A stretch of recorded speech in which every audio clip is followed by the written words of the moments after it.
from 18 to 21. So I think that there are some common sense solutions, also maybe limiting high capacity magazines. There are accessories that we regulate, like silencers, bump stocks, bayonets. So I think it should be on the table, but I don't think that we should jump to banning guns. In this political climate, I believe that would lead to more extremism, radicalization, and possibly, very likely, more violence. So we have to honor the Second Amendment rights, but also do what we can to keep people safe and to keep guns out of the wrong people's hands. Yeah, that's a great question, especially with the current environment. You know, as I drove over from Oklahoma today, I mean, there was another shooting in Tulsa that was going on. And, you know, as a legislator, you really have to think through these things. The problem is not the guns. It's mental health issues. It's these kinds of problems. So when it comes specific to schools, I mean, you are the most precious resource the state of Oklahoma has. Yes, sir. I mean, our children are the most precious resource we have. And so we need to fortify those schools. We need to put security in the schools. We need to make sure that, I mean, we secure everything else, courthouses, the Capitol building, everything else. We need to make sure that nobody enters your school with a gun ever again for the rest of the history of this world and this country.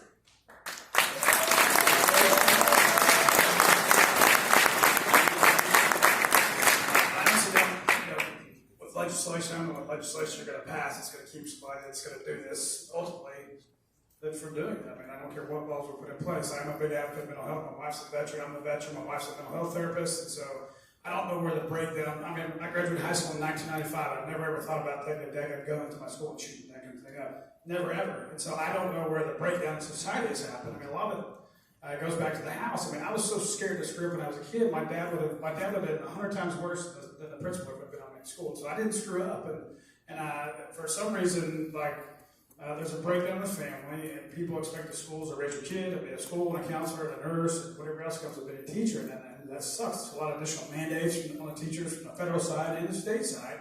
But you know, I don't know what law that we can pass that keeps somebody from doing this, and so. You know, it gets partisan. I mean, like Mickey said, he's not one. You know, but there are some that from his side that want to take away all guns, want to ban guns. I don't. That's not the right answer. So certainly willing to have a conversation. I mean, there's a difficult conversation to have, and I'll never shy away from these conversations.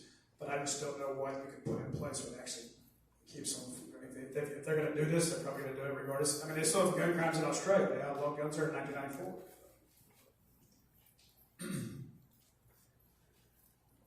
The gun's not the problem. We have a heart problem. We have a family problem.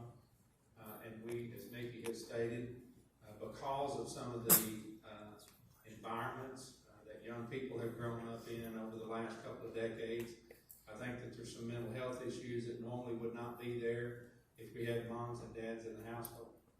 But it is a heart problem because I believe with all my heart, I want to be respectful of any of the families that have lost their loved ones.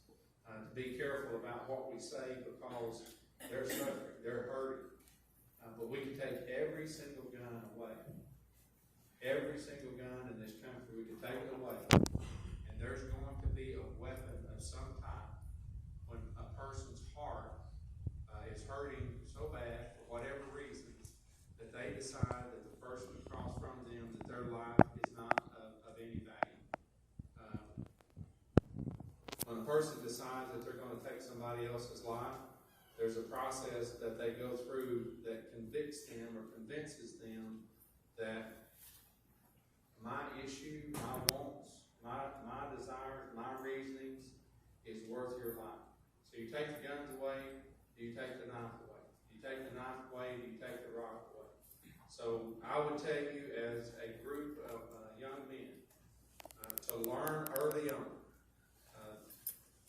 Scripture tells us how we're supposed to treat our fellow men. It's not easy. But we're supposed to treat our fellow man like we want to be treated. We're supposed to we're supposed to love our fellow man the way that we loved. And the Bible goes on to say that Christ loved the church so much that he gave himself for it. And so I need you to realize that you, as a body, can start to change. of changing the heart by changing the families. Thank you, gentlemen. All right, next question.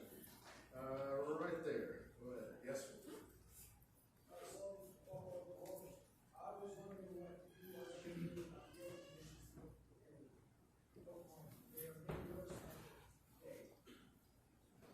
Road condition.